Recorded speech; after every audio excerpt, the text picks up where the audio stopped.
2020 municipal ఎన్నికలలో కౌన్సిలర్గా స్వతంత్ర అభ్యర్థిగా గెలిచిన తర్వాత మాకు ఎన్నికల కౌంటింగ్ ఆఫీస్ కాడికి మన బీఆర్ఎస్ ముఖ్య నాయకులు అందరూ వచ్చి మీకు అన్నిటిలో సముచిత స్థానం కల్పించి మీరు ఏ విధంగా అభివృద్ధి చెందిత వార్డు అంటారో ఆ రకంగా మీకు వార్డుకు నిధులు కేటాయిస్తామని చెప్పి వాళ్ళు నమ్మబలికి మమ్మల్ని వాళ్ళ క్యాంప్కి తీసుకెళ్లారు. ఆ క్యాంపులో కూడా మేము కేవలం వార్డు అభివృద్ధి కొరకే వాళ్ళని అడగడం జరిగింది. అందులో వాళ్ళన్నిటికీ ఒప్పుకున్నందున అప్పుడు బీఆర్ఎస్ ప్రభుత్వం మాదే ఉంది, మేము నిలదీస్తామని చెప్పి తీసుకెళ్ళడం జరిగింది. దానికి మేము సరే అని చెప్పి వాళ్ళను ఓకే అని చెప్పి మేము వార్డు అభివృద్ధి గురించి పార్టీలో జాయిన్ కావడం జరిగింది.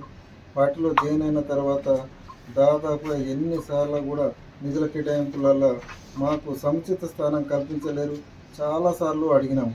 అడిగి మేము విద్యుత్ స్తంభాలు ఒక్కొక్క వార్డులో 100 పైన ఉన్నాయి, 50 పైన ఉన్నాయి.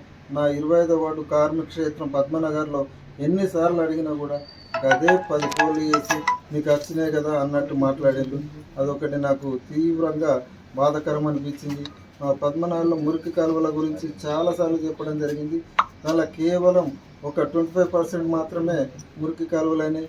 మిగతా కూడా నాకు కంప్లీట్ కావాలని చెప్పి చాలాసార్లు చెప్పినా కూడా ఇంటికి పోయి చెప్పినాం. ఇవన్నీ చెప్పినా కూడా చేస్తామని మొన్న చివరిగా ఎలక్షన్ మూమెంట్లో మేము పెట్టినామని చెప్పి 60 లక్షలు నీకు వార్డు కేటాయించినాం మురికి కాలువలకు అని చెప్పారు.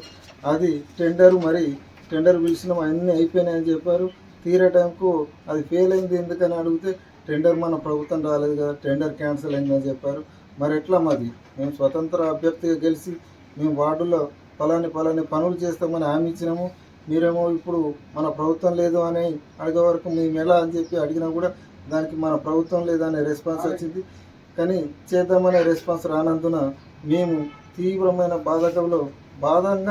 బాధాకరంగానే మేము బీఆర్ఎస్ పార్టీకి రాజీనామా చేయడం జరిగింది.